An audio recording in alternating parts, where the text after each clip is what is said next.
চোখে পানি ফেলে আল্লাহ পাকের কাছে দরবারে আর্তনাদ করেছিল, হাউ হাউ করে কেঁদেছিল, বলেছিল, হে আল্লাহ, আমরা অভিভাবকহীন হয়ে গেলাম।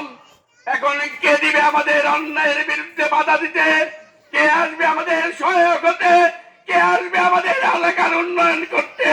কে আসবে মসজিদে, মাদ্রাসা, মক্তব, এতিমখানা, মন্দির, রাস্তাঘাট, বিদ্যুতায়নের অসমর্থ কাজ করতে?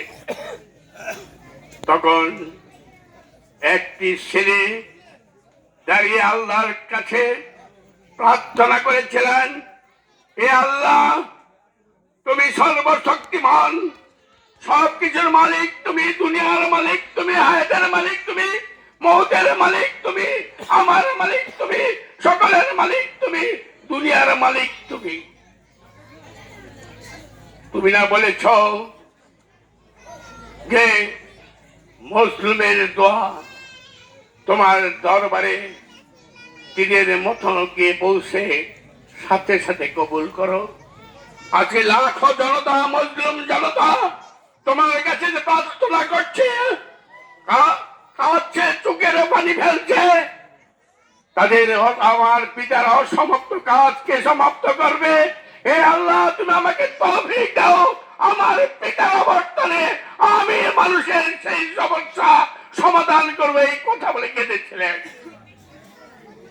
যার প্রেক্ষিতে ওই কাপাসিয়া উপজেলার এক প্রান্ত থেকে, ওই ফেডালিয়ার থেকে টুকনায়নপুর, ওই গোসাইগাঁও থেকে ওই ভর্মি পর্যন্ত এলাকার সংলগ্ন এলাকার সমস্ত মানুষের বাড়ি বাড়ি গিয়ে করে কে কোন সুবিধায় আছেন তার খবর নিচ্ছে।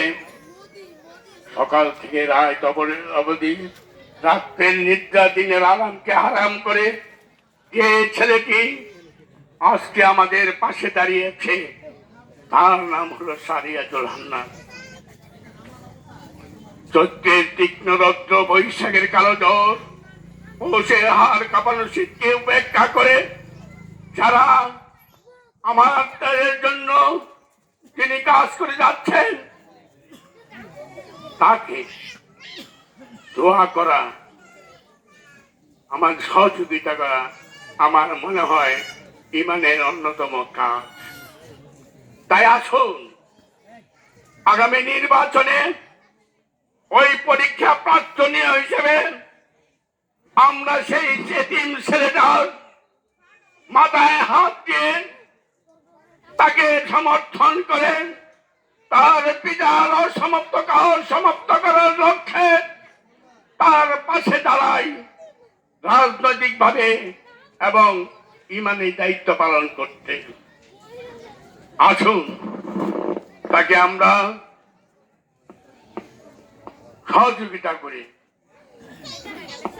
আমরা সার্বিক সাহায্য সহযোগিতা দোয়া করে যেন তার মনে সেই আশা, আকাঙ্ক্ষা, ইচ্ছা, মানুষের সেবা করার যে মনোপ্রাণ, তার পিতার অসমাপ্ত কাজ সমাপ্ত করার জন্য অভিপ্রায়, যে অভিপ্রায়, সেই অভিপ্রায় যেন আল্লাহর দরবারে কবুল হয়, তার জন্য আমরা দোয়া করি। তিনি আগামী 12ই ফেব্রুয়ারি যে নির্বাচন অনুষ্ঠিত হতে যাচ্ছে, সেই নির্বাচনে আপনাদের প্রতীক, প্রত্যেকের সবথেকে প্রিয় প্রতীক ধানের শীষ মার্কায় নিয়ে দাঁড়িয়েছে। আসুন আমরা প্রতিজ্ঞা করি, ধান যোগায় আমাদের ক্ষুধায় অন্ন।